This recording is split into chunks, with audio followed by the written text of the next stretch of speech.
శాంతిపురం మండలం వెంకటేశ్వరం గ్రామానికి చెందిన మహిళ ఆత్మహత్యకు పాల్పడడంతో కుప్పం ప్రభుత్వ ఆసుపత్రికి తరలించి చికిత్స అందిస్తున్నట్లు బాధిత కుటుంబ సభ్యులు శ్రీనివాసులు చంద్రశేఖర్లు తెలిపారు. తమ కుటుంబంలోని మహిళలు స్నానం చేస్తుండగా స్నానాల గది పైకప్పు లేకపోవడం గమనించిన తమ సమీప బంధువైన వెంకటేష్ అను వ్యక్తి స్నానం చేస్తున్న మహిళలను చూస్తూ అసభ్యకరంగా ప్రవర్తించాడని తెలిపారు. మహిళలు తమ పట్ల అసభ్యకరంగా ప్రవర్తించిన వ్యక్తిని ప్రశ్నించగా అతను మహిళపై దురుసుగా ప్రవర్తిస్తూ ఎదురుదాడి చేసి గుడ్డలు చించి అవమానం చేసినట్టు బాధిత కుటుంబ సభ్యులు తెలిపారు. వెంటనే సమాచారాన్ని మహిళలు తమ దృష్టికి తీసుకురాగా వారు పోలీసులను ఆశ్రయించామన్నారు. తమకు న్యాయం చేయవలసిన పోలీసులు కనీసం బాధితుల నుండి ఫిర్యాదు సైతం తీసుకోలేదని ఆవేదన వ్యక్తం చేశారు. చిత్తూరు జిల్లా శాంతిపురం మండలం అప్పలదొడ్డి పంచాయతీ వెంకటేశ్వరానికి చెందిన వాసి నేను. కానీ నాకు పోలీస్ స్టేషన్లో కంప్లైంట్ ఇస్తే కంప్లైంట్ రిసీవ్ కాలేదు, ఎస్ఐ గారు తీసుకోలేదు.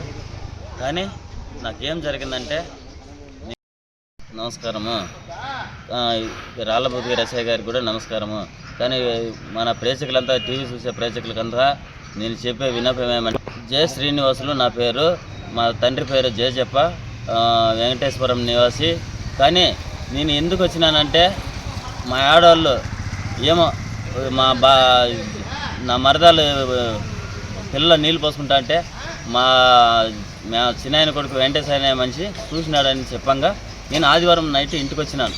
ఇంటికి వచ్చిన తర్వాత కూడా వాడు ఎక్కువగానే మాట్లాడేది నేర్చినాడు. కానీ అప్పటికి నేను పట్టించుకోకుండా బెంగళూరు వెళ్ళిపోయి సోమవారం పొద్దున్నే వెళ్ళిపోయిన తర్వాత నాకేం జరిగిందంటే, మా ఆడవాళ్ళు ఫోన్ చేసి ఇట్లా మీ తమ్ముడు మీ చిన్నాయన కొడుకు ఇట్లా మాట్లాడుతున్నాడు రమ్మని అడిగిన తర్వాత నేను వాడు ఏదో మాట్లాడుకుంటాడు, మీరు మీ పని మీరు చేసుకోమని చెప్పినాను.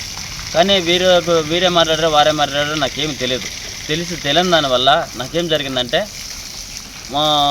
అదే నైట్ సోమవారం నైట్ మంగళవారం కదా వాళ్ళు ఇచ్చేసింది, మంగళవారం నాడు మళ్ళీ అట్లే చేసినాడు. కాబట్టి వాళ్ళు మా మరదాన్లు ఇట్లా బచ్చల్లో స్నానం చేస్తుంటే పైకప్పు లేని బచ్చల్లో అది వాడు తొంగి చూసినాడు. మిద్దె నుండి తొంగి చూడడం వల్ల వాళ్ళు ఏం చేసినారంటే, వాళ్ళ ముగ్గుని కూడా చెప్పకుండా మా ఆడవాళ్ళకి చెప్పింది, మా ఆడవాళ్ళు నాకు చెప్పిన తర్వాత నేను ఆదివారం నైట్ ఊరికి వస్తే సోమవారం పొద్దున్న లేసి కూడా నేను వెళ్ళిపోయినాను మళ్ళీ బెంగళూరుకి.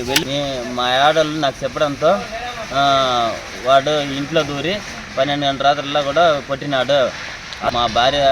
మా మరదలు స్నానం చేస్తుంటే వాడు తొంగి చూడడంతో మా ఆడవాళ్ళకు మా మరదలు చెప్పిన తర్వాత ఒకటికొకటి గొడవలు అట్లే పెరిగి అది ఏం చేసిందంటే, వాళ్ళు ఒకరికొకరు కొట్లాడుకోనికి దిగి వాడు కొట్టినాడు మా ఆడవాళ్ళని. కొట్టిన తర్వాత ఇట్లే చేసినాడు. ఆడవాళ్ళు బట్టలంతా లాగి కొట్టడంతో వాళ్ళ అమ్మని భరించకుండా పాయసం తాగి ప్రభుత్వానికి చేరినారు. ఈ విషయం రాళ్ళబోతు గారు ఎస్ఐకి చెప్పినారు. సో ఆయన మీరు రాజకీయాల్లో లేరు, మీరు కంప్లైంట్ తీసుకోనని ఆయన అనడంతో నేను వేడ్చుకొని ఆ నుండి ప్రభుత్వ ఆసుపత్రికి వచ్చేసినాను. వచ్చి ప్రెస్ వాళ్ళను ఆచరించి ప్రెస్ వాళ్ళని పిలిచి మాట్లాడదామని ఇప్పుడు మాట్లాడుతున్నాను. మాకు న్యాయమే చేయాలా, అన్యాయం జరగద్దు. మా ఆడవాళ్ళకి ఏమైనా ప్రాబ్లం అయితే నుండి మళ్ళీ ఈ డిస్టిక్ మొత్తము మాకు బాధ్యతలు ఉండాలి. కాబట్టి ఇది మీరు దయచేసి అందరూ గమనించి మాకు న్యాయమే చేయాలి, అన్యాయం చేయకూడదు. వాడు వేస్ట్ అయ్యేదొద్దు, నేను వేస్ట్ అయ్యేదొద్దు, ఏముందో అదే చేయండి.